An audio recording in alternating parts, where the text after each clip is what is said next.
Salut, bienvenue dans le deuxième épisode du Bilingue Business Review Éducation. Ici, nous allons expliquer des concepts et des théories économiques pour qu'ils soient à la portée de tous. Aujourd'hui, tu vas découvrir les différentes structures de marché. Un marché est un lieu virtuel ou réel, sur lequel se rencontrent offreurs et demandeurs d'un bien ou service, qui est alors obtenu à un prix qui satisfait les deux parties. Exemple, le marché des producteurs est un marché physique, tandis qu'Amazon est un marché dématérialisé, virtuel. On peut avoir une définition large du marché, lorsque celui-ci est défini par la famille du bien échangé. Exemple, le marché des automobiles. Mais on peut aussi avoir une définition étroite du marché, lorsqu'il est défini par un bien en particulier. Exemple, le marché des Citroën. Attention, s'il n'y a pas de prix à l'échange, il n'y a pas de marché, car il n'y a pas eu lieu d'action marchande, c'est-à-dire de produits échangés pour un prix. Il existe donc autant de marchés que d'actions marchandes. À présent, nous allons te présenter 3 structures principales de marché. Premièrement, étudions le modèle de la concurrence pure et parfaite, ou comme on le dit souvent pour faire plus court, la CPP.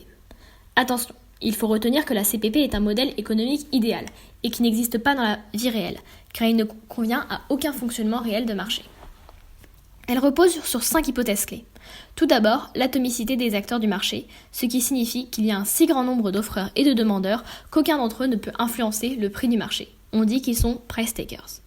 Deuxièmement, la non-différenciation ou l'homogénéité des produits, ce qui suppose que tous les produits ou services qu'offrent les entreprises sont identiques ou homogènes.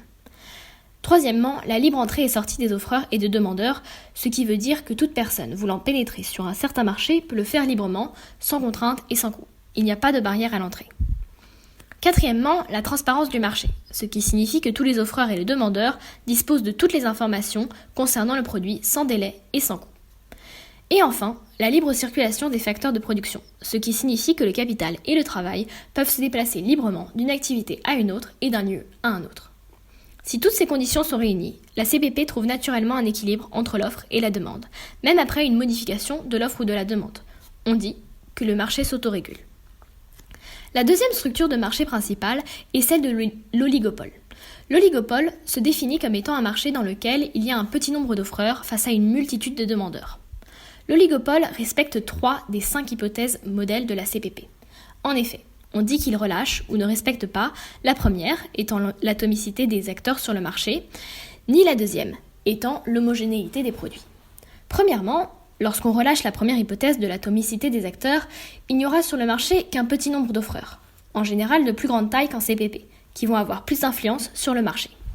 Ces offreurs, n'étant pas nombreux, vont pouvoir imposer leur prix sur le marché, car les demandeurs ou acheteurs n'auront pas d'autre choix que d'acheter les produits en offre, peu importe leur prix. Les offreurs vont ainsi devenir faiseurs de prix ou price makers. Deuxièmement, le relâchement de la deuxième hypothèse, qui est l'homogénéité des produits, veut dire que chaque offreur vend des produits différents de ceux des autres et qui ont des caractéristiques hétérogènes. Il y a donc une différenciation des produits des offreurs sur le marché. Enfin, puisque les offreurs sont moins nombreux, le degré de concurrence en oligopole est beaucoup plus faible qu'en CPP. Un bon exemple d'oligopole est le marché de la télécommunication, composé de seulement 4 offreurs, Orange, SFR, Bouygues et Free. Troisièmement, nous allons étudier le monopole. Un monopole est une structure de marché où un seul et même offreur répond aux besoins de plusieurs demandeurs. Son degré de concurrence est nul, car étant seul sur le marché, il ne possède aucune autre concurrence. De plus, le monopole n'est pas atomistique, c'est-à-dire qu'il existe un nombre limité d'offreurs et de demandeurs. Ces offreurs vont donc disposer d'un pouvoir de marché, celui de fixer les prix sur le marché. En effet, les consommateurs qui souhaitent acquérir le produit n'ont pas d'autre choix que de se le procurer auprès de ce vendeur unique. On appelle cela être price maker.